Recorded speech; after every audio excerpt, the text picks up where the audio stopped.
to continue where we left off from yesterday. So, I've been sort of following certain events in the gaming community. 1 second, please.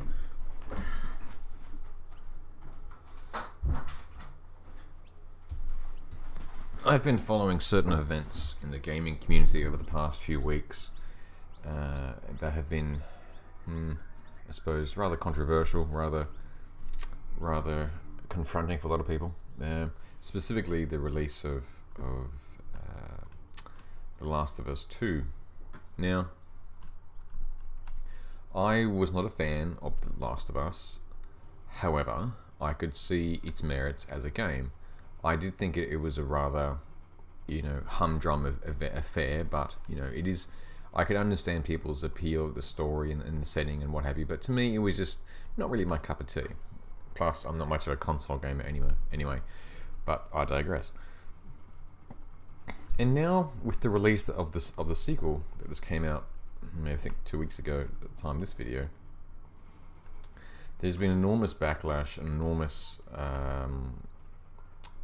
diatribes directed at the developer and the lead developer, especially a man who I suspect has come from a place that has lots of the name of them rhymes with use.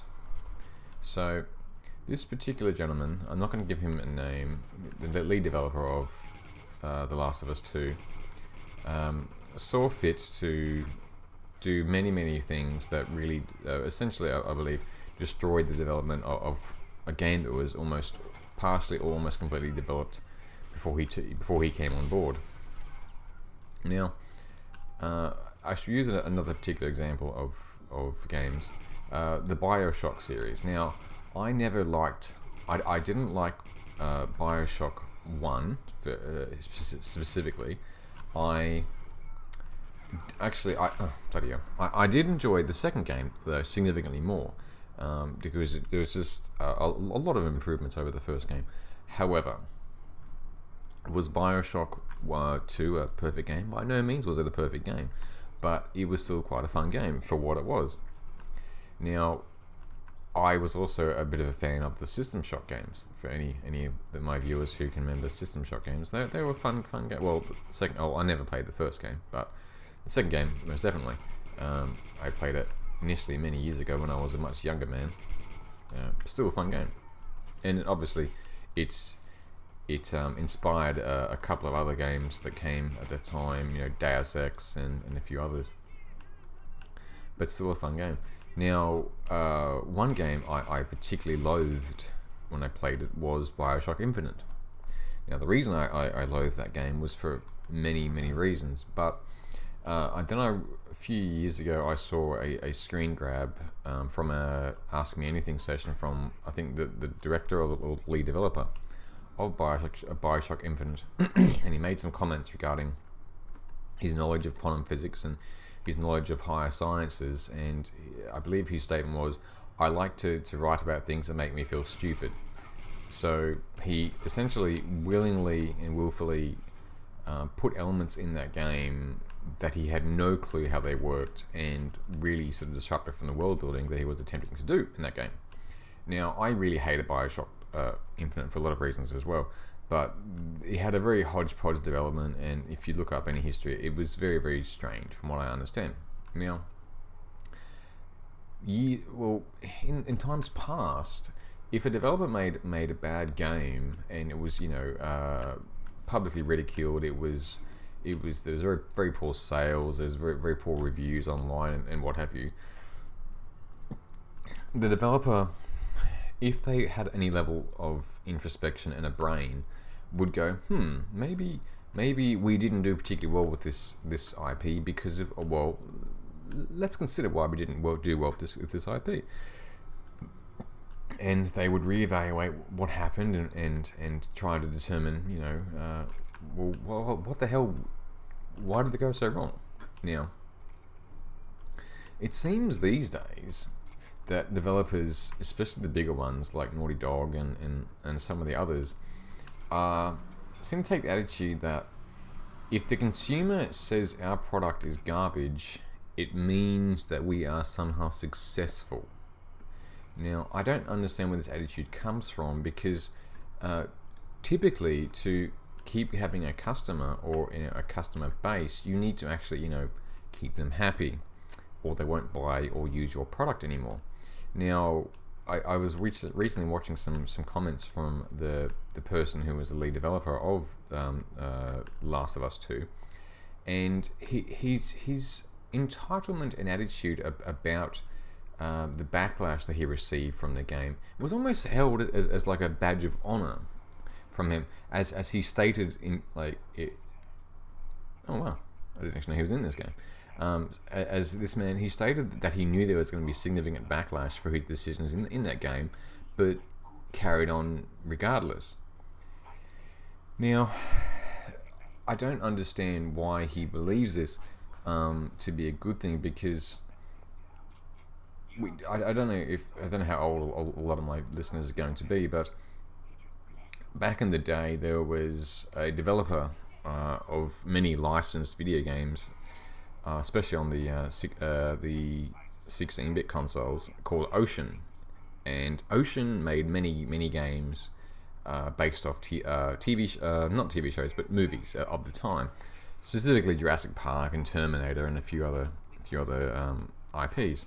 Now, the Ocean games, most people would consider to be absolute garbage, but people bought them because it was a time before the internet, and people believed that when there was a good IP, that the licensed game was also going to be good. And well, we now know that this is not the case at all. But these days, I don't understand why developers can consistently keep making anti-consumerist decisions, and they feel that they are rewarded by these things because people are buying their product. Ooh, it's a giant spider. So I've just been rather incensed about this, because I've been seeing increasingly anti-consumerist activities by a lot of these big developers, and I don't understand why the communities in large are continuing to support these companies, because because if a company performs an action that is not applicable to my sort of lifestyle, or not really applicable to things I want to achieve in my life,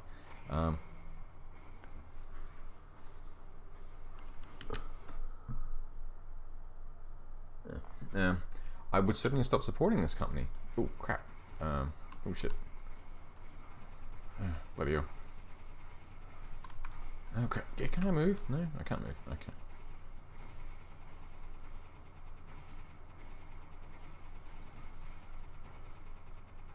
But these days, people will continue to keep buying.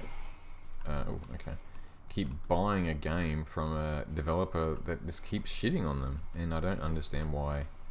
Like you are better than that. We can all do better than that. But I mean, I don't know. I don't know where people's brains are half the time. It's like I don't like Steam particularly much, but Steam does have some decent games on it. But I mean, it's really a sort of toss up between Steam or Epic Game Store at this point, But and of course, there's always piracy, but because Steam has, well, I remember a few years ago, Steam Greenlight was one of the worst things to ever come across, because Steam didn't have any decent vetting processes in place to deal with the deluge of absolute garbage that was on it. I'm not sure if that is the case anymore, but I think Steam is somewhat improved, if you can call it that. Oh dear, oh dear.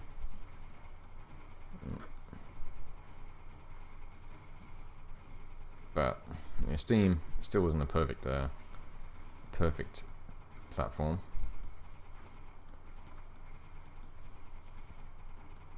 But things have gotten better somewhat, I believe. Oh my lord! Oops. Okay. Let's move over here. I wonder if this is going to be the last boss. Oops.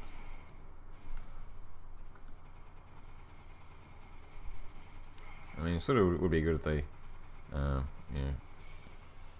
explain why the hell I'm fighting this thing, but...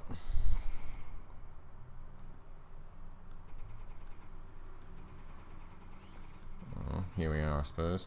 No.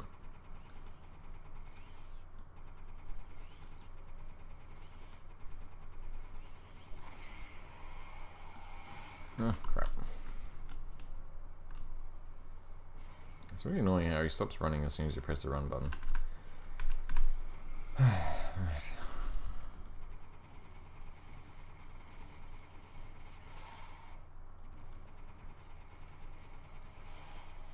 Okay, all egg sacs are destroyed. Right here.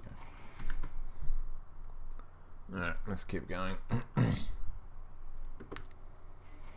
So I'm not gonna.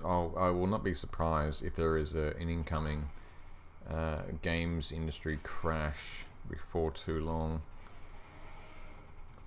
Just given the sheer amount of anti-consumerist policies a lot of these developers are taking. But then again, who is to blame? Is the developer to blame, or is it the consumer to blame because they keep buying the developer's garbage? I don't know. I suppose that's one of those questions that's been posed for so many decades. So are we going to... Oh, okay.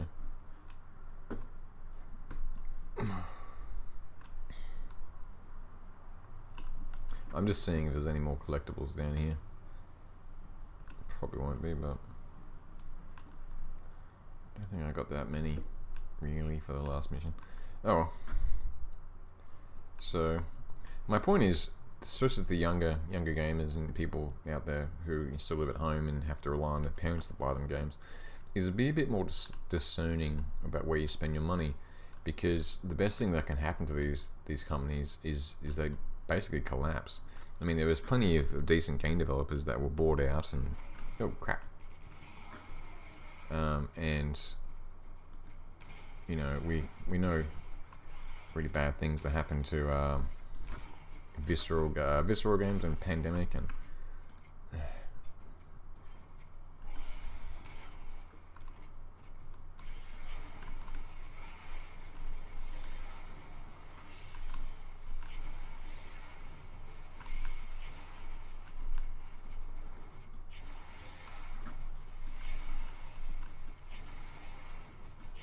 stop doing that. Ah, bloody hell. Okay.